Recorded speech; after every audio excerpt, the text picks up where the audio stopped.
حامدا لك يا رب العالمين ومصليا لك يا رحمة للعالمين. أما بعد فأعوذ بالله من الشيطان الرجيم. بسم الله الرحمن الرحيم.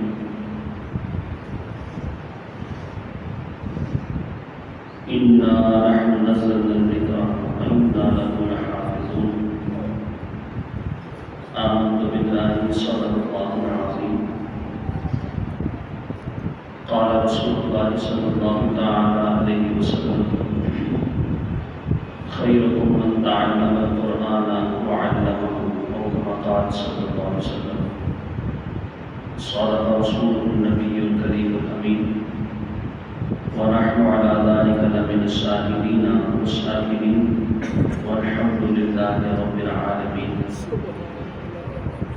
إن الله وملائكته يصلون على النبي يا أيها الذين آمنوا صلوا عليه وسلموا تسليما. الصلاة والسلام عليك يا سيدي يا رسول الله، وعلى آلك وأصحابك يا سيدي يا حبيب الله. الصلاة والسلام عليك يا سيدي يا رحمة للعالمين، وعلى آلك وأصحابك يا سيدي يا خاتم النبيين. يا صاحب الجمال ويا سيد البشر، من وجهك المنير لقد نبر القمر. لا يمكن الثناء كما كان حقه بعد الهدى ذوالفتوح قصة مختصر. اسلام ما اطاعت خلفاء راشدین، ایمان ما محبت آل محمد صلی اللہ تعالی علیہ وعلی آلہ واصحابہ اجمعین وبارک وسلم. رضینا باللہ ربا وبالاسلام دینا وبالقرآن اماما وبمحمد نبیا ورسولا. اللهم أرنا الحق حقا وارزقنا اتباعه، وأرنا الباطل باطلا وارزقنا اجتنابه. حمد و صلاۃ کے بعد سامعین ذی قدر، سابقہ جمعۃ المبارک ہمارا قرآن مجید برہان رشید کے اوپر عمل نہ کرنے کی وجہ سے جو وبال اور نقصان ہماری طرف بحیثیت مسلمان متوجہ ہوتا ہے، اس کے حوالے سے کچھ ابتدائیہ میں نے آپ کے سامنے عرض کیا تھا. آج اسی موضوع کو مزید آگے لے کر چلتے ہوئے قرآن مجید برہان رشید کی چند ایک آیات جو خود اس موضوع کے بارے میں جو وعیدات ہیں کہ جب ہم قرآن کے اوپر عمل نہیں کرتے ہیں تو پھر ہمارے ساتھ کیا ہوتا ہے، ان کے اوپر شواہد پیش کر رہی ہیں. آج ان کی وضاحت جو ہے وہ آپ کے سامنے میں عرض کروں گا. ابتدا میں موضوع سخن کے طور پر میں نے جو قرآن مجید برہان رشید کی آیت کو تلاوت کیا ہے، اللہ رب العالمین نے ارشاد فرمایا کہ انا نحن نزلنا الذکر وانا له لحافظون، کہ یہ جو قرآن ہے اس کو نازل کرنے والے ہم خود ہیں، ہم نے اس کو نازل کیا ہے، اور وَإِنَّا لَهُ لَحَافِظُونَ، اور ہم ہی اس کی حفاظت کرنے والے ہیں. اب یہ جو حفاظت ہے یہ اللہ تعالیٰ نے خود بھی کی ہے اور بندوں سے بھی کروائی ہے. تو گویا کہ بندوں کا قرآن کی حفاظت کرنا بھی یہ اللہ کا ہی قرآن کی حفاظت کرنا ہے. رب تعالیٰ اسباب پیدا فرما دیتا ہے کہ اس طرح سے قرآن محفوظ رہے گا یا ہو جائے گا، تو بندے اس کے اوپر امپلیمنٹیشن کر کے، عمل کر کے، اور اپنا جو ان کا ایک انداز ہوتا ہے وہ اس انداز کے مطابق اپنی خدمات کو سر انجام دے کے اس بات کے قابل ہو جاتے ہیں کہ وہ اس حکم کے اندر شامل ہو جاتے ہیں کہ ان لوگوں نے اللہ کے قرآن کی حفاظت حفاظت قرآن کے مختلف طرق ہیں، مختلف طریقے ہیں۔ ایک طریقہ تو یہ ہے کہ قرآن مجید برہان رشید جو انسانوں کی طرف سے ہے کہ انسان اس کی حفاظت کرے، تو اس کا ایک طریقہ تو یہ ہے کہ لوگ اس کو حفظ کر لیں اور اپنے سینوں کے اندر قرآن کو جمع کر لیں، قرآن کو یاد کریں، قرآن کو زبانی جو ہے وہ پڑھیں، اور اس طرح سے قرآن اگر کسی وقت ان کے ہاتھ میں موجود نہیں ہے تو اس کیفیت میں بھی قرآن کے کسی جز کو پڑھنا ان کے لیے مشکل نہ ہو۔ ایک تو حفاظت قرآن کا مطلب یہ ہے، اور دوسرا حفاظت قرآن کا مطلب یہاں پر یہ بھی مراد لیا جا سکتا ہے کہ لوگ علم دین حاصل کریں اور علم دین قرآن مجید برہان رشید کی آیات بینات کی روشنی میں سیکھنے کی کوشش کریں، اس کو حاصل کریں، اور جب وہ علم دین کو حاصل کرتے ہیں اور پتہ ان کو ہوتا ہے کہ اللہ تعالیٰ نے قرآن پاک میں فلاں مقام پہ فلاں آیت میں فلاں انداز میں کیا بات ارشاد فرمائی ہے، تو اس طرح چونکہ ان کے نالج میں یا ان کے علم کے اندر یہ بات ہوتی ہے کہ اللہ کا قرآن ایسا کہہ رہا ہے اور وہ پھر اس کے مطابق ہی عمل کرتے ہیں، تو اس طرح اگر وہ کوشش کر کے پورے کے پورے قرآن کے اوپر عمل کر لیں تو یہ بھی حفاظت قرآن کے اندر ان کا یہ حکم شامل ہو جاتا ہے۔ بہرحال جس طریقے سے بھی ہو سکے، جس انداز سے بھی ہو سکے، قرآن مجید برہان رشید کی حفاظت اللہ رب العزت نے اپنے بندوں کے ذمہ لگائی ہے، اور بندوں کی یہ ڈیوٹی ہے کہ رب تعالیٰ کی دی ہوئی کتاب کو خود پڑھیں اور اس کے احکامات اور اس کے مسائل کو سیکھنے کی کوشش کریں، اور احکام اور مسائل سیکھ کر پھر اس قرآن کے اوپر عمل کریں۔ تو جب وہ عمل کریں گے تو معاشرے کے اندر قرآن پاک کا ایک حفاظت والا تاثر بھی پیدا ہو جائے گا، اور پھر قرآن کے اوپر عمل کرنا بھی یہ بھی بندوں کے لیے آسان ہو جائے گا، اور اس کے اوپر بھی عمل کرتے ہوئے نظر آئیں گے۔ اب یہ قرآن مجید برہان رشید کی حفاظت کے متعلق جو چند ایک باتیں تھیں وہ میں نے آپ کے گوش گزار کی ہیں، لیکن مسئلہ یہاں پہ یہ آ جاتا ہے کہ آیا قرآن مجید برہان رشید کے اوپر ہم عمل کرتے ہیں یا نہیں کرتے، اور اگر کرتے ہیں تو کتنا کرتے ہیں۔ اب یہ جو بات ہے کہ کرتے ہیں یا نہیں کرتے، اس میں بالکل بھی دو رائے نہیں ہے۔ وہ یہ ہے کہ اکثر ہمارے معاشرے کے اندر یوں ہوتا ہے کہ قرآن کے اوپر عمل نہیں ہوتا، قرآن کی طرف توجہ نہیں کی جاتی، اکثر ہمارے معاشرے میں یہی صورتحال ہے۔ بہت کم لوگ ایسے ہیں کہ جو قرآن مجید برہان رشید کی آیات بینات کے اوپر عمل کرتے ہیں اور اس کے احکامات کو سمجھنے کی کوشش کرتے ہیں۔ دوسرے نمبر پر جو بات ہے کہ اگر ہم کرتے ہیں تو کتنا کرتے ہیں، اس میں دو باتیں آ جاتی ہیں۔ ایک بات تو یہ ہے کہ یہ تو واضح ہے کہ ہم کچھ قرآن کے اوپر عمل کرتے ہیں اور کچھ کو چھوڑ دیتے ہیں، یہ تو بالکل واضح ہے اور ہمیں ماننا بھی پڑے گا کہ ہم ایسا کرتے ہیں، کچھ قرآن کے اوپر عمل کر لیا اور کچھ کو چھوڑ دیا۔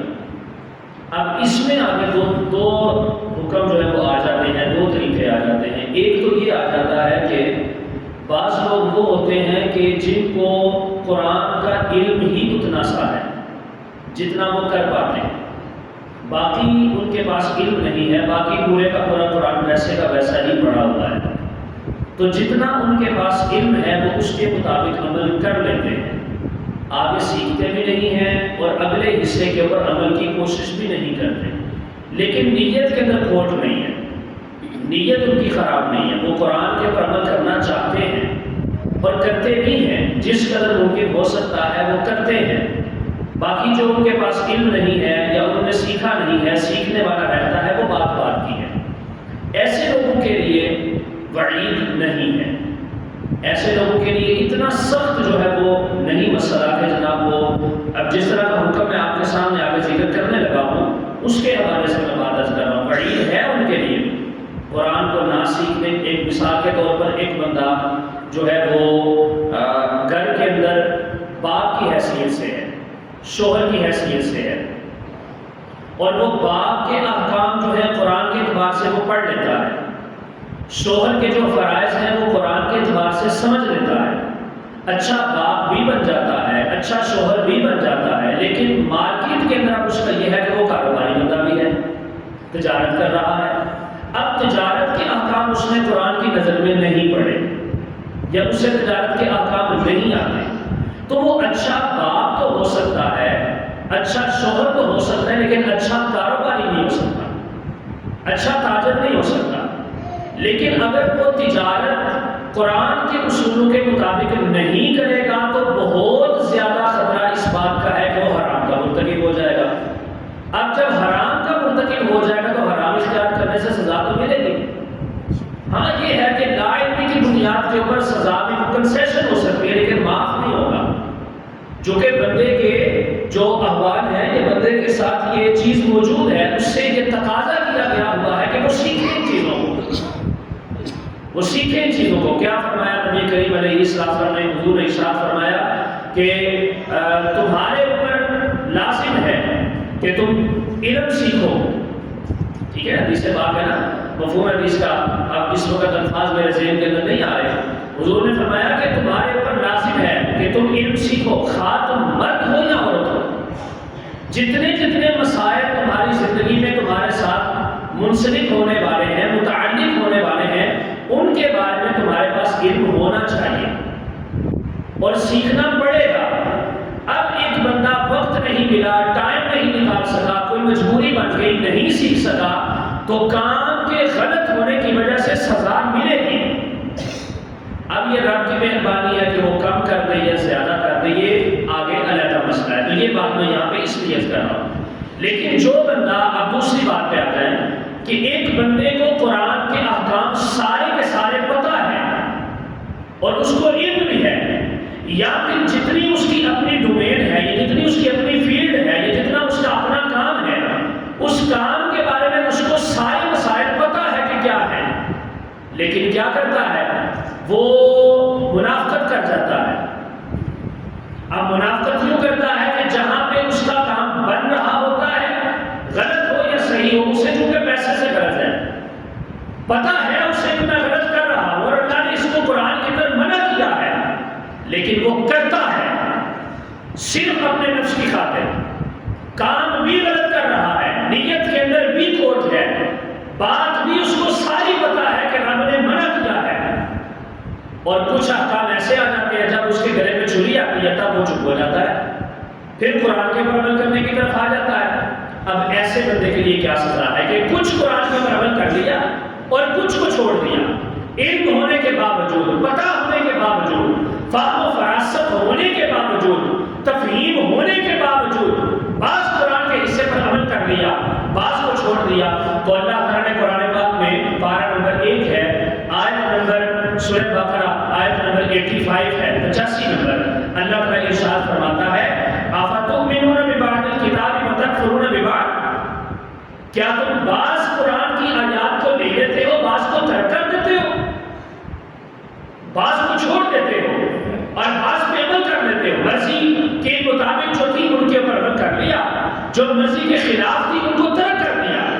اللہ تعالیٰ فرماتا ہے اگر تمہاری یہ صورتحال ہے تو فَمَا جَزَاءُ مَن يَفْعَلُ ذَلِكَ مِنكُمْ إِلَّا خِزْيٌ فِي الْحَيَاةِ الدُّنْيَا، جن کے اوپر تم نے عمل کر لیا ہے، جن پر تم نے عمل کر لیا ہے، ہم تمہارے عمل کو ضائع نہیں ہونے دیں گے، نیک کام نیک ہی ہے، وہ چاہے کوئی بدکار کیوں نہ کرے، نیکی تمہاری ضائع نہیں ہوگی، لیکن اللہ فرماتا ہے اس نیکی کا اجر تمہیں صرف دنیا میں دے دیا جائے گا۔ فما جزاء، کوئی جزا نہیں ہے، من یفعل ذلک، اس کام کی جو تم نے کیا، منکم، جو تمہاری طرف سے صادر ہوا ہے، الا خزی فی الحیات الدنیا، مگر یہ ہے کہ دنیا کے اندر ہی تمہیں اس کا معاوضہ دے دیا جائے گا۔ جو تم نے عمل کر لیا، جو تم نے کام کر لیا اور اپنی مرضی علم ہونے کے باوجود ترک کر دیا، وہ جو تم نے ترک کیا ہے نا، اس کی بات ہم بعد میں کریں گے، لیکن جو تم نے نیکی کی ہے ہم اس نیکی کا اجر تمہیں دے دیں گے۔ وہ نیکی کا اجر کیا ہے؟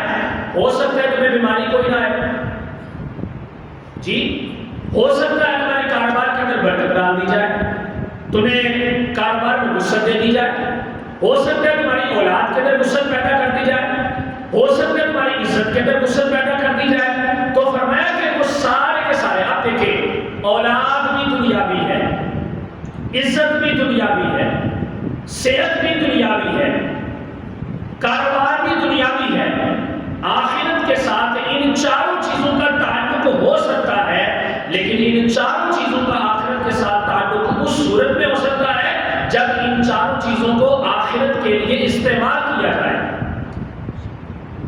ایک بندے کا کاروبار ہے اور وہ اپنے کاروبار کو صرف پیسے کے لیے چلاتا ہے کہ میرا رو بنے، میرے پاس پیسہ ہو، دولت ہو.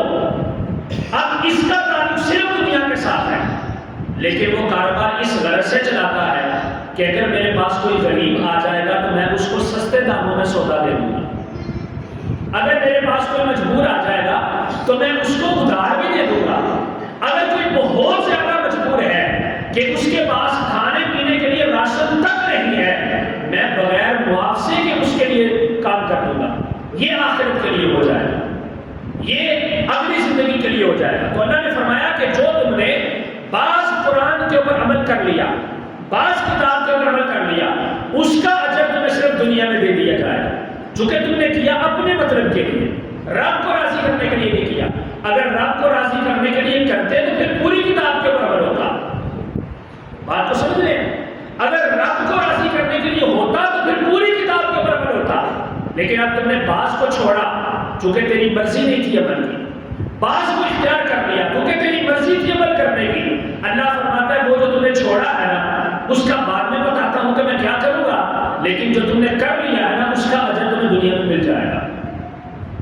تمہیں پریشان نہیں ہونے دوں گا، تمہیں دے دوں گا. لیکن فرمایا وَيَوْمَ الْقِيَامَةِ يُرَدُّونَ إِلَىٰ أَشَدِّ الْعَذَابِ. قیامت کے دن اللہ فرماتا ہے یُرَدُّونَ، تمہیں لٹا دیا جائے گا، پھینک دیا جائے گا، یا پھر رد کر دیا جائے گا تمہیں إِلَىٰ أَشَدِّ الْعَذَابِ، سخت قسم کے عذاب کی طرف تمہیں دھکیل دیا جائے گا. وَيَوْمَ الْقِيَامَةِ يُرَدُّونَ إِلَىٰ أَشَدِّ الْعَذَابِ. قیامت کے دن تیرے لیے صرف اور صرف اجر یہ ہے کہ تیرے لیے سخت ترین عذاب ہے. وجہ کیا ہے؟ اللہ تعالیٰ فرماتا ہے وَمَا اللَّهُ بِغَافِلٍ عَمَّا تَعْمَلُونَ. تم جو کرتوت کر رہے تھے نا، تم یہ سمجھتے تھے کہ رب کو پتہ نہیں چل رہا. اللہ فرماتا ہے وَمَا اللَّهُ بِغَافِلٍ عَمَّا تَعْمَلُونَ. اللہ تعالیٰ تمہارے کاموں سے غافل نہیں، تم جو کر رہے ہو وہ رب کو پتہ ہے. تو بعض کتاب کے اوپر عمل کر لینا، بعض کو چھوڑ دینا. جہاں پہ اپنی جیب گرم ہو رہی ہے وہاں پہ قرآن کو سامنے رکھ لینا اور اس کے اوپر ہاتھ رکھ کے قسمیں بھی اٹھا لینا. اور جہاں پہ جیب سے پیسے جا رہے ہو، اپنی عزت گم ہو رہی ہو، لیکن قرآن کہہ رہا ہے کہ تم نے اس کے خلاف کرنا ہے، وہاں پہ تم قرآن کو چھوڑ دو اور اسی قرآن کے اوپر ہاتھ رکھ کے جھوٹی قسمیں کھا لو.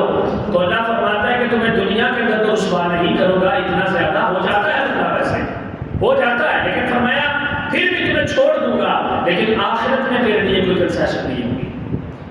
آخرت میں تمہیں معاف نہیں کیا جائے گا. یوم القیامۃ یردون الی اشد العذاب. تو بعض کتاب کے اوپر عمل کر لینا اور بعض کو چھوڑ دینا. اگر تو ہم کر رہے ہیں سارے یہ کر رہے ہیں، لیکن اگر ہم اس طرح سے کر رہے ہیں کہ اس میں ہماری اپنی نفسانی خواہش ہے، اپنی طلب شامل ہے، اللہ کی رضا اور خوشنودی شامل نہیں ہے، تو پھر ہمیں عبرت حاصل کرنی چاہیے اللہ کے اس فرمان سے کہ اللہ نے فرمایا کہ آخرت کے اندر تیرے لیے اس کا کوئی اجر نہیں ہوگا ماں سوائے شدت والے عذاب کے، ماں سوائے سخت عذاب کے. اب آگے چلیے سورہ زخرف پارہ نمبر 25. اللہ رب العزت نے ارشاد فرمایا وَمَن يَعْشُ عَن ذِكْرِ الرَّحْمَنِ نُقَيِّضْ لَهُ شَيْطَانًا فَهُوَ لَهُ قَرِينٌ. اللہ فرماتے ہیں وَمَن يَعْشُ عَن ذِكْرِ الرَّحْمَنِ، جو رحمان کے ذکر سے اپنی آنکھوں کو لوٹ لیتا ہے. یعش عیش کی کیفیت میں چلا جاتا ہے. اب عیش کیا ہوتی ہے؟ عیش کو اگر ہم لغت کے اعتبار سے عربی گرامر میں دیکھتے ہیں تو عیش کا مطلب یہ ہوتا ہے کہ بغیر باقی ساری کی ساری چیزوں سے، جس کام سے وہ غرض ہے، جس کام سے مطلب ہے، اس کے علاوہ باقی ساری کی ساری چیزوں سے بے بہرا ہو جانا. کوئی آواز دے رہا ہے نہ سننا، کوئی بلا رہا ہے اس کی طرف متوجہ نہ ہونا، عیش کی کیفیت ہے. لاہوبالی، پرواہ نہیں ہے کسی. اللہ فرماتا ہے کہ جو میرے ذکر سے بے پرواہ ہو جاتا ہے، جو میرے ذکر سے بے پرواہ ہو جاتا ہے، توجہ نہیں کرتا، قرآن کی آیات اسے بار بار بلاتی ہیں یا ایھا الذین آمنوا یا ایھا الذین آمنوا یا ایھا الذین آمنوا، لیکن وہ نہیں کرتا توجہ، اپنی مرضی کے اندر مستغرق ہے، اپنی مرضی کو شامل درمیان میں کرتا ہے، غلط ہو چکا ہے اپنی ہوائے نفسانی میں. اللہ فرماتا ہے جب وہ بندہ یوں کرتا ہے تو اللہ تعالیٰ فرماتا ہے شیطانا، ہم اس کے ساتھ ایک شیطان کو لگا دیتے ہیں، اس کا دوست بنا دیتے ہیں، اس کے قریب کر دیتے ہیں۔ اور آپ کو پتہ ہے کہ نبی کریم صلی اللہ علیہ وسلم کا وہ فرمان، حضور نے ارشاد فرمایا ان الشیطان یجری ابن آدم من الدم، او کما قال صلی اللہ علیہ وسلم، کہ شیطان انسان کی رگوں کے اندر یوں دوڑتا ہے کہ جیسے خون چل رہا ہے، وہ تو پہلے ان سے جدا نہیں ہے۔ اللہ تعالیٰ سے اس نے کہا تھا نا ثم لآتینہم من بین ایدیہم ومن خلفہم وعن ایمانہم وعن شمائلہم ولا تجد اکثرہم شاکرین۔ جب بھی یہ تیرے حکم کے اوپر عمل کرنے کے لیے آئے گا، جب بھی تیری بندگی کی طرف آئے گا، خواہ وہ نماز کی کیفیت ہو، خواہ وہ معاملات کی کیفیت ہو، خواہ وہ کاروبار کی کیفیت ہو، لین دین کا سلسلہ کچھ بھی ہو، جب یہ تیرے حکم کو پورا کرنے کی طرف آئے گا تو میں دائیں بائیں آگے پیچھے سے ہر طرف سے میں اس کو کھینچوں گا، میں اس کو تیرے حکم پہ عمل نہیں کرنے دوں گا۔ یہ تو پہلے دن اس نے وعدہ کیا تھا۔ اللہ نے فرمایا کہ دفع ہو جا، جو میرے ہیں وہ میرے ہی رہیں گے، جو میرے ہیں۔ اب ہم دیکھیں تو صحیح بلا کہ ہم اس کے ہیں۔ اللہ فرماتا ہے وَمَن يَعْشُ عَن ذِكْرِ الرَّحْمَنِ، اس بندے سے، اس عبد سے اللہ تعالیٰ نے شیطان کو دور کیا تھا، لیکن یہ بندہ رب کے ذکر سے غافل ہوا، اللہ رب العزت کی باتوں سے اس نے اپنے آپ کو منحرف کیا، پیچھے ہٹا، تو اللہ تعالیٰ فرماتا ہے جو شیطان ہم نے تم سے دور کیا تھا نا، ہم اسی کو تمہارے ساتھ لگا دیتے ہیں۔ وَمَن يَعْشُ، جو عیش کی کیفیت میں چلا گیا، اللہ یہ نہیں فرما رہا کہ جو عیش اختیار کرنے کی کوشش کرے گا، فرمایا جو عیش کرنے لگ گیا، جو غافل ہو گیا میرے ذکر سے، بھلا دیا اس نے مجھے اور میری باتوں کو، میرے محبوب کے فرامین کو، تو اللہ تعالیٰ فرماتا ہے نُقَيِّضْ لَهُ شَيْطَانًا، ہم اس کے ساتھ ملا دیتے ہیں شیطان کو، فَهُوَ لَهُ قَرِينٌ، تو وہ اس کا قریبی دوست بن جاتا ہے، وہ ہمیشہ اس کے ساتھ رہتا ہے، وہ پھر اس کو حق کے اوپر عمل نہیں کرنے دیتا، وہ اسے حرام چھوڑنے نہیں دیتا۔ اب آگے دیکھیے گا کیا اللہ رب العزت نے انداز جو ہے وہ بیان فرمایا۔ اللہ تعالیٰ فرماتا ہے جب ہم اس کو شیطان کا ساتھ دے دیتے ہیں، شیطان اس کے ساتھ لگا دیتے ہیں، تو اب کیا ہوتا ہے؟ اللہ فرماتا ہے وَإِنَّهُمْ لَيَصُدُّونَهُمْ عَنِ السَّبِيلِ، یہ جو شیاطین ہوتے ہیں نا، پھر یہ جو شیاطین ہم ساتھ اس کے لگاتے ہیں، یہ پھر اس کو سیدھے راستے سے ہٹاتے ہیں۔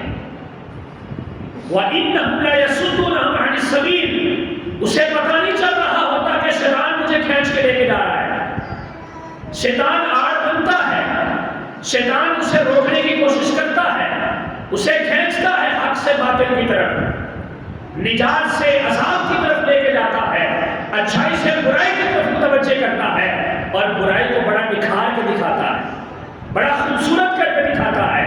اللہ فرماتا ہے وَإِنَّهُمْ لَيَصُدُّونَهُمْ عَنِ السَّبِيلِ، میرے راستے میں وہ باڑ بن جاتا ہے، آڑ لگا دیتا ہے، اور آگے وَيَحْسَبُونَ أَنَّهُمْ مُهْتَدُونَ، جب وہ یہ کام کرتا ہے تو جس بندے کے لیے وہ کر رہا ہوتا ہے نا، وہ بندہ کہتا ہے میں شراب پی رہا ہوں، یہ بھی کام اچھا ہے، میں رشوت لے رہا ہوں، یہ بھی جائز ہے، میں سود لے رہا ہوں، چلتا ہے۔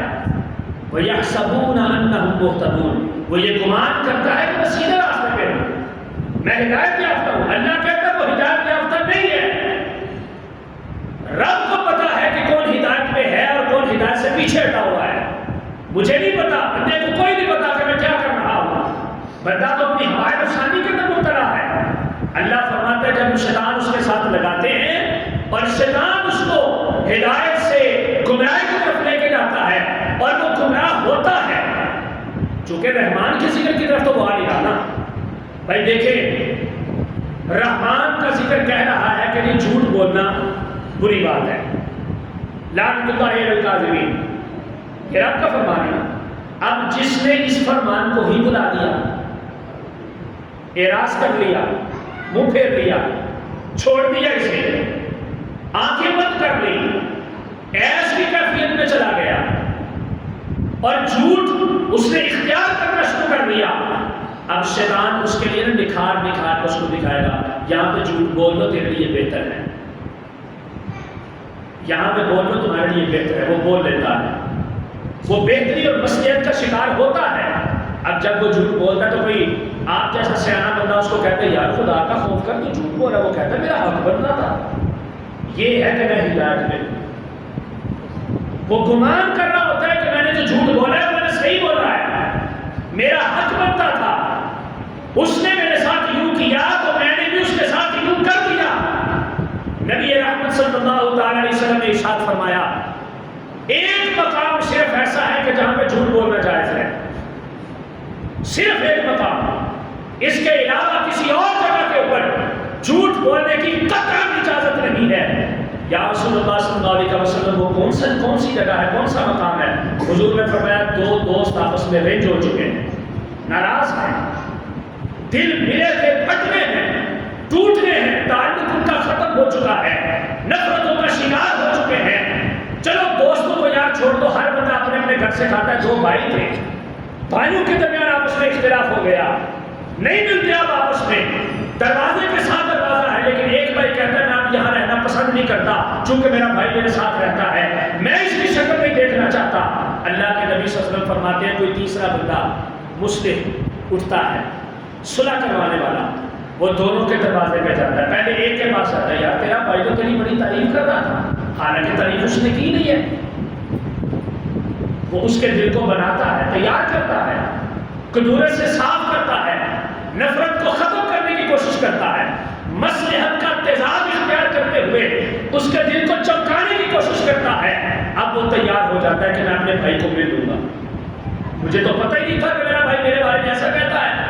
اب یہ یہاں سے اٹھتا ہے، پھر پہلے کے پاس جاتا ہے، اس کو جا کے بتاتا ہے، کہتا ہے یار تیرے بھائی تو تیرے بارے میں بڑی تعریفیں کر رہا ہے۔ حضور علیہ الصلوۃ والسلام فرماتے ہیں دو ٹوٹے ہوئے دلوں کو آپس میں ملانے کے لیے اگر تمہیں جھوٹ بولنا پڑے، مشکاہ شریف کے ذریعے بات موجود ہے، اگر تمہیں جھوٹ بولنا پڑے تو اس میں تردد کا شکار نہیں ہونا، اس کے لیے جائز ہے، کیونکہ اس کی نیت ہی ہے کہ وہ دو ٹوٹے ہوں کو ملانا چاہتا ہے۔ اور آپ کو پتہ ہے اس بات کا، شیطان روایات کے اندر موجود ہے، جب صبح ہوتی ہے لوگ اپنے اپنے کاموں اور مشغولیت کے معاملات کی طرف نکلنے کی کوشش کرتے ہیں، وہ اپنے چیلوں کو بھیجتا ہے، فلاں کی ڈیوٹی کچھ لگا دی، فلاں کی کچھ لگا دی، فلاں کی کچھ لگا دی، فلاں کی کچھ لگا دی۔ جب رات کو سارے کے سارے اس کی خدمت میں حاضر ہوتے ہیں، اس کے چیلے، اس کے ماننے والے، وہ تخت پہ بیٹھا ہوتا ہے، وہ پوچھتا ہے، کوئی کہتا ہے میں نے کسی کو حرام کھلانے پہ مجبور کیا تھا، کہتا ہے شاباش بیٹھ جا اپنی جگہ میں۔ دوسرا اٹھتا ہے، وہ کہتا ہے میں نے کسی کو جھوٹ بولنے کے اوپر مجبور کیا تھا، وہ کہتا ہے شاباش تو بھی بیٹھ جا، بڑا اچھا کام کیا ہے، نیکی کو ضائع کیا تو نے، برائی اس کے قبضے اس کے نام اعمال کے اندر لکھنے کا سبب بنے کو۔ تیسرا اٹھتا ہے وہ کچھ بتاتا ہے، چوتھا اٹھتا ہے وہ کچھ بتاتا ہے، لیکن شیطان اپنی جگہ سے نہیں ہلتا، اپنے تخت پہ بیٹھا ہے۔ ایک جیادہ اٹھتا ہے، کہتا ہے میں میاں اور بیوی کے درمیان طلاق کروا چکا ہوں، وہ کہتا ہے میں دو بھائیوں کو درمیان سے ختم کر چکا ہوں تعلق ان کا، دو بھائیوں کے دل میں نفرت پیدا کر چکا ہوں، دو دوست آپس میں بڑے قریبی تھے، بڑے محب تھے آپس میں ایک دوسرے کے، چاہتے تھے ایک دوسرے کو، لیکن میں دونوں کے درمیان نفرت کی دیوار کھڑی کر آیا ہوں۔ بزرگ لکھتے ہیں اب شیطان اپنی کرسی سے اٹھتا ہے اور چل کے اس کے پاس جاتا ہے، اس کی پیشانی کو چھو کے کہتا ہے واہ بھائی تو سیانا سب سے، اور تو نے کام بڑے کام کا کیا کہ تو نے کسی کو ساتھ نہیں رہنے دیا۔ اسی لیے میرے مصطفیٰ نے فرمایا جہاں پہ صلح کا معاملہ آ جائے، جہاں پہ لوگوں کو ملانے کا معاملہ آ جائے، وہاں پہ تم جھوٹ بول سکتے ہو، چونکہ تمہارا خیال یہ ہے کہ یہاں پہ محبت پیدا ہو جائے، نفرت ختم ہو جائے، نفرت بڑھے گی، دشمنی بڑھے گی، دشمنی بڑھے گی، قتل و غارت کری ہوگی، سکون تباہ ہوگا، معاشرہ خراب ہوگا، ان کی نسلیں اجڑ جائیں گی۔ تو نے ان ساری چیزوں کو پیچھے رکھتے ہوئے اس گھر کو بچانے کے لیے تم نے دو بھائیوں، دو دوستوں کو یا دو فریقین کو آپس میں ملایا ہے۔ اللہ رب العزت کے پیارے محبوب فرماتے ہیں سوائے اس ایک جگہ کے کسی اور جگہ پہ جھوٹ بولنے کی اجازت نہیں ہے۔ لیکن اس نے کیا کیا؟ اس نے کہا میرا حق بنتا تھا جھوٹ بولنا، کیونکہ ذکر رحمان سے غافل ہو چکا تھا۔ اللہ فرماتا ہے ایسی ضرورت شیطان کو لا دیتا ہے، شیطان اسے نیکی کرنے سے منع کرتا ہے، راستے میں آڑ بن کے کھڑا ہو جاتا ہے، روکتا ہے اسے، اور وہ پھر جو بھی غلط کام کرتا ہے وہ غلط کام کرنے کے بعد کہتا ہے کہ کوئی بات نہیں ساری دنیا کر رہی ہے، میں کر لگا تو پھر کی ہو جائے گا۔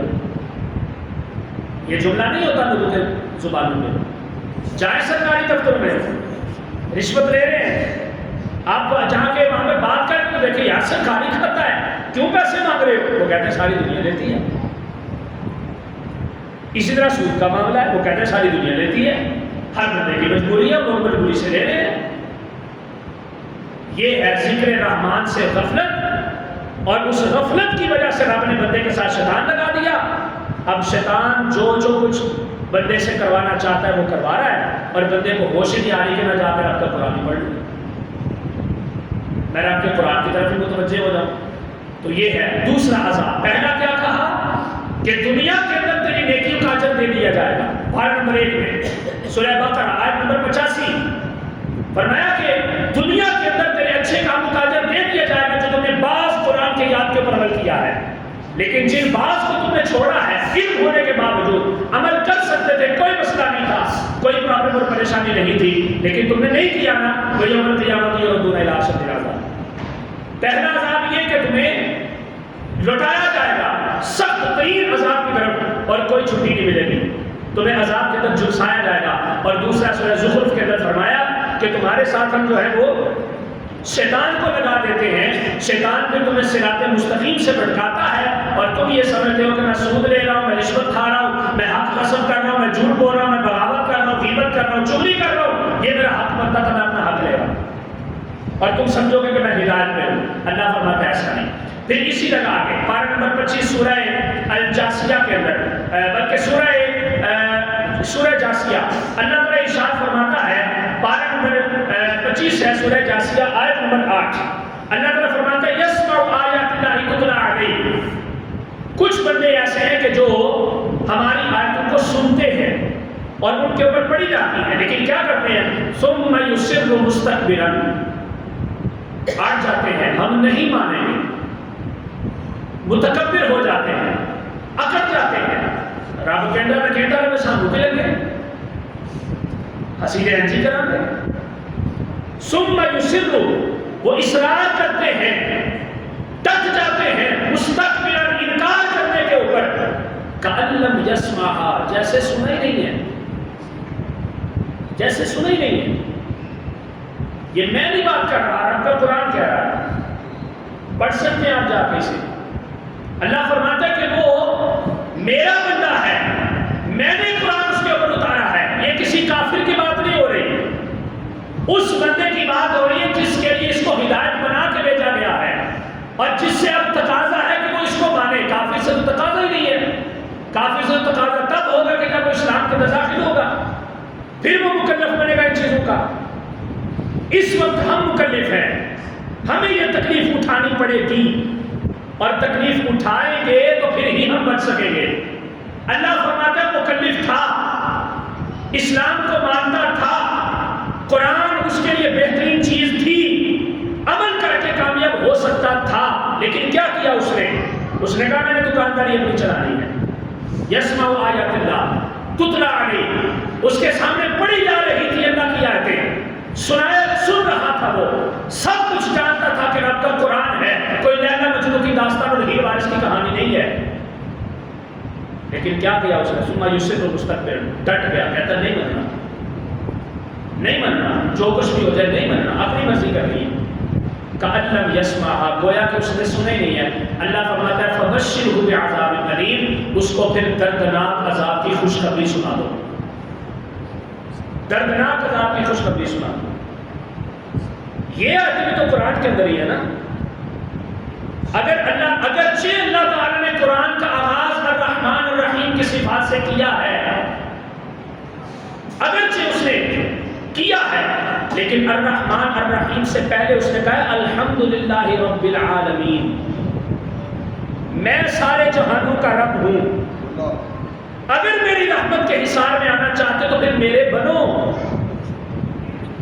اگر میری رحمت لینا چاہتے دنیا میں بھی اور آخرت کے اندر بھی، تو رب العالمین کو تسلیم کرنا پڑے گا، حاکم مجھے بنانا پڑے گا، اپنے نفس کے خود کو توڑنا پڑے گا جس کے سامنے تم اپنی خواہشات کو جھکا کے بیٹھے ہو. رب العالمین کو چھوڑ کے نفس کی عبادت جو تم کر رہے ہو اس سے انحراف کرنا پڑے گا، پھر الرحمن الرحیم کے سائے میں داخل ہو سکو گے. جس قرآن میں الرحمن الرحیم کی صفات آپ نے ذکر کی ہیں، اسی قرآن میں یہ بشارت عذاب کی بھی دی ہے، اسی قرآن میں ہے۔ پھر میں یہ جب جملہ کہا کرتا ہوں تو میرے کچھ دوست بڑا غصہ کرتے ہیں اس بات کا، میں اکثر کہا کرتا ہوں ہم نے دو قرآن اٹھائے ہوئے ہیں، ایک وہ ہے جو رب نے دیا، ایک وہ ہے جو ہم نے بنایا، اور ہم رب کے قرآن پہ عمل نہیں کر رہے، ہم اپنے قرآن پہ عمل کر رہے ہیں، اور ہمارا اپنا قرآن یہ کہتا ہے بعض کے اوپر عمل کر لو، بعض کو چھوڑ دو، لیکن رب کا قرآن ایسا نہیں کہتا۔ رب کا قرآن کہتا ہے ہم نے جو کچھ بھی اتارا ہے، جو کچھ بھی اس کے اندر نازل کیا ہے، اس سارے کے اوپر تمہیں عمل کرنا لازمی ہے، تمہارے اوپر ضروری ہے کہ تم اس کے اوپر عمل کرو۔ تو یہ وبال ہے قرآن سے انحراف کرنے کا، قرآن سے پیچھے ہٹنے کا۔ آج جائزہ لیں اپنا، ابزرو کریں خود کو، اپنے تعلقات کو، کہ آپ کے ساتھ کتنے کتنے شیطان ہیں، کس کس طرف آپ کو دھکیل کے لے کے جا رہے ہیں۔ اپنا تھوڑا سا محاسبہ کرنا چاہیے، حاسبوا قبل ان تحاسبوا، اللہ کے نبی صلی اللہ علیہ وسلم فرماتے ہیں محاسبہ کر لو اپنا اس سے پہلے کہ پھر تمہارا محاسبہ کیا جائے۔ وہ دن قریب ہے، قیامت سر میں کھڑی ہے، دستک دے رہی ہے کہ میں آ رہی ہوں، نشانیاں واضح ہیں، سب کچھ آپ کے سامنے ہے، لیکن ہم پھر بھی، ہمارے کان پہ جوں تک نہیں تھی، ہمیں پھر بھی کوئی خیال نہیں آتا۔ تو یہ قرآن سے انحراف کرنے کا یہ وبال ہے۔ آخری بات میں عرض کرتا ہوں، سورہ طٰہٰ پارہ نمبر 16، اللہ تعالیٰ ارشاد فرماتا ہے من اعرض عن ذکری فإن له معیشۃ ضنکا، کہتا ہے جس نے میرے ذکر سے اعراض کیا، میری باتوں سے منہ پھیر لیا، میری اور میرے نبی کی اطاعت سے پیچھے ہٹ گیا، نہ مانا اس نے، وہی تو میں یعش عن ذکر الرحمن والی بات، من اعرض عن ذکری، جس نے انحراف کر لیا، غافل ہو گیا، اپنی من مستیوں کے اندر لگا رہا، نہ اذان کی فکر، نہ نماز کی فکر، نہ کسی اور چیز کا فکر اور کوئی پرواہ، اللہ فرماتا ہے فإن له معیشۃ ضنکا، میں اس کے لیے زندگی کو تنگ کر دوں گا، تنگ ہو جائے گی زندگی۔ اب یہ تنگی، جو زندگی کی تنگی ہے، اس کے مختلف قسم کے معنی ہیں، لیکن میں اس طرف نہیں جاتا، بات طویل ہو جائے گی، کسی اور طرف نکل جائے گی۔ فرمایا کہ میں اس کی زندگی کو تنگ کر دوں گا۔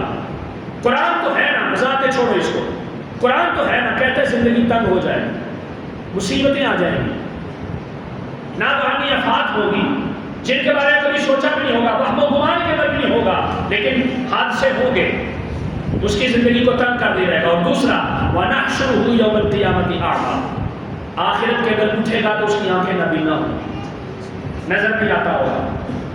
قال، پھر وہ اللہ سے کہے گا ربی، اے میرے رب، لما حشرتنی اعمیٰ وقد كنت بصیرا، میں تو ٹھیک ٹھاک تھا، جب مرا تھا مجھے نظر آتا تھا، مجھے پتا تھا میرے پاس میرا بھائی کھڑا ہے، مجھے پتا تھا میرے پاس میرا بیٹا کھڑا ہے، مجھے پتا تھا میرا کون سا دوست میرے لیے پھولوں کا گلدستہ لے کے آیا ہسپتال میں میرا پتا کرنے کے لیے، میں سب کچھ دیکھ رہا تھا، مشاہدہ کر رہا تھا، لیکن یہ کیا ہے؟ لما حشرتنی اعمیٰ، آج مجھے اندھا کر کے کیوں اٹھایا گیا ہے؟ اللہ تعالیٰ فرمائے گا کذالک اتتک آیاتنا فنسیتها وکذالک اليوم تنسی، اللہ تعالیٰ فرمائے گا یہ حالت تم نے خود دنیا میں اختیار کی، تم نے ہماری آیتوں کے بارے میں لا علمی کا اظہار کیا، آنکھیں بند کر دی، کانوں کے اوپر پردے ڈال دیے، کہا نہ دیکھوں گا نہ سنوں گا۔ اللہ فرماتا ہے جب دنیا میں تم نے ہماری طرف توجہ نہیں کی، آج ہم بھی تمہاری طرف توجہ نہیں کریں گے، تو ہمیں تسلیم کرنے کی طرف نہیں آیا، آج ہم بھی تمہیں اپنی رحمتوں کے حصار میں نہیں دیں گے۔ قرآن میں کسی کو شک تو نہیں ہے نا کہ ہے شک کسی کو کر کے دکھائے ذرا، پتہ ہے نا پاکستان میں گستاخی کا فتویٰ پہلے لگ جانا ہے، فی الحال قتل و غارت قریبی ہو جانی ہے، قرآن پہ کسی کو کوئی شک نہیں ہے، الحمدللہ 1400 سال گزر گئے اس بات کے اوپر، تو پھر مان لینا چاہیے نا کہ ہم غلط ہیں، قرآن غلط نہیں ہے۔ اللہ تعالیٰ کی رحمانیت کے قصے نہ لوگوں کو سنایا کرو، بس اس کے جبار ہونے کے قصے بھی سناؤ، وہ پکڑ لیتا ہے، اس کے قہار ہونے کے قصے بھی سناؤ۔ اگر ہم اس کے پیدا کیے ہوئے لوگ ہیں، ہم اس کی امت ہے، تو قوم عاد کون تھی؟ قوم سمود کون تھی؟ قوم صالح کون تھی؟ قوم لوط کون تھی؟ کیا وہ اس کے پیدا کیے بندے نہیں تھے؟ ہم کوئی زیادہ لاڈ میں ہیں اس کے کہ ہم اس کی نافرمانی بھی کرتے ہیں، پھر جنت کے ٹھیکیدار بھی بنے گئے۔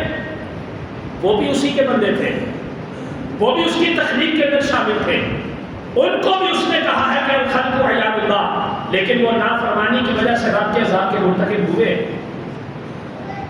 کیا کرتے تھے وہ؟ ناپ توڑ میں کمی کرتے تھے، اللہ نے قرآن میں منع کیا۔ زنا کاری کرتے تھے، اللہ نے قرآن میں منع کیا۔ جھوٹ بول کے سودا بیچتے تھے، اللہ نے قرآن میں منع کیا۔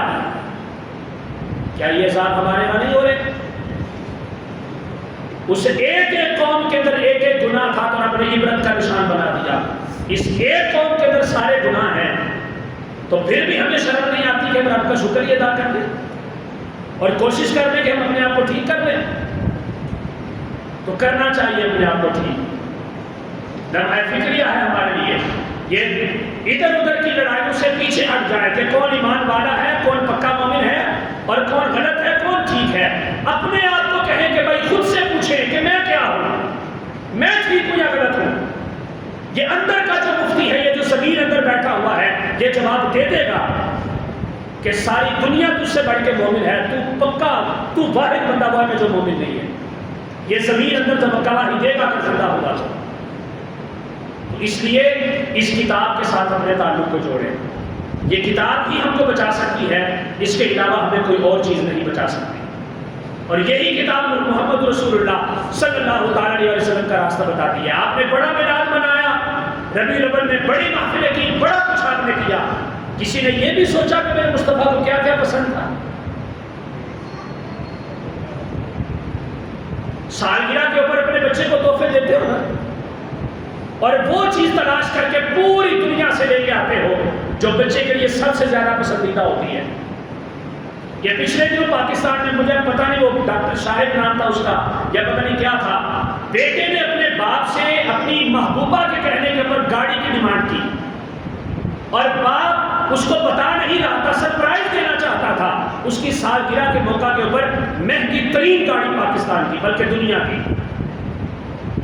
ہمارا یہ حال ہے، اپنے بچوں کو خوش کرنے کے لیے ان کے پسندیدہ گفٹ دیتے ہیں، ان کی پسندیدہ جگہوں پہ لے کے جاتے ہیں، ان کی سالگرہ کے موقع کے اوپر۔ میں بھی کرتا ہوں، آپ بھی کرتے ہیں، ہم سارے کرتے ہیں۔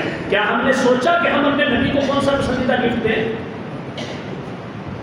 کسی نے عزم مسمم کیا کہ وہ 5 وقت کا پکا نمازی بنے گا اور کوشش کرے گا کہ آئندہ آنے والا 12 ربیع الاول سے پہلے میں ایک نماز بھی نہیں چھوڑوں گا، قضا نہیں کروں گا؟ کسی نے ارادہ کیا اس بات کا؟ نہیں کیا۔ ہم عاشق رسول ہیں، بس نعرے لگانے ہیں کہ موت بھی قبول ہے اور اس موت کی طرف ہم نے جانا نہیں ہے۔ وہ موت تو ہمیں پڑتی ہے صبح فجر کے وقت اٹھتے ہوئے، وہ موت تو ہمیں پڑتی ہے رات کو عشاء کی نماز پڑھنے کے لیے۔ میرے نبی نے فرمایا منافق کے اوپر فجر اور عشاء کی نماز بہت بھاری ہے، باقی 3 بڑے آسانی سے پڑھ لے گا، لیکن منافق بندہ ہے وہ حضور کی نگاہ میں جو فجر کی کوتاہی کرتا ہے یا عشاء کی کوتاہی کرتا ہے۔ تو اس پاک موقع کے اوپر جو ربیع الاول کا خوبصورت سنہری موقع گزرا ہے، کرنی تھی کوشش، بلکہ ابھی بھی دروازے کھلے ہیں۔ کہیے اس بات کا ارادہ کریں کہ ہم اپنے نبی کو 5 وقت کا نمازی ہونے کا تحفہ دیتے ہیں۔ کریے ارادہ اس بات کا، کوشش تو کریں یار، نکلے تو صحیح اس راستے کی طرف۔ اللہ تعالیٰ انشاءاللہ آسانیاں بھی پیدا کر دے گا، توفیق بھی دے دے گا۔ نبی کریم صلی اللہ علیہ وسلم کو نماز بہت زیادہ پسند ہے، قرآن کی تلاوت میرے آقا کو بڑی پسند تھی، خود بھی کیا کرتے تھے، سبحان اللہ۔ یہ وہ قرآن ہے جو میرے مصطفیٰ کی زبان پر چلتا تھا۔ کیا اس قرآن کے ساتھ آپ کو کوئی محبت نہیں کہ جو الفاظ میرے نبی کی زبان کے اوپر پڑھے جاتے تھے وہ ہماری زبانوں میں بھی چلے؟ میرے نبی کو پیار تھا لوگوں سے، میرے نبی لوگوں کے حقوق کا خیال رکھتے تھے، لوگوں کی مصیبتوں کو دور کرنے کی کوشش کرتے تھے، غموں کا مداوا کرتے تھے۔ اس میلاد کو بھی اپنا رہے یار، چڑیاں لگانا، جلوس نکالنا، یہ تو دوسری چیزیں ہیں، یہ تو بعد کا کام ہے۔ پہلے پکے مسلمان اور پکے نبی تو بن جاؤ۔ تو یہ لمحہ فکریہ ہے ہمارے لیے، توجہ کی ضرورت ہے۔ باتیں تو بہت زیادہ ہے، جتنی مرضی کرتے جائیں، وما توفیقی الا باللہ۔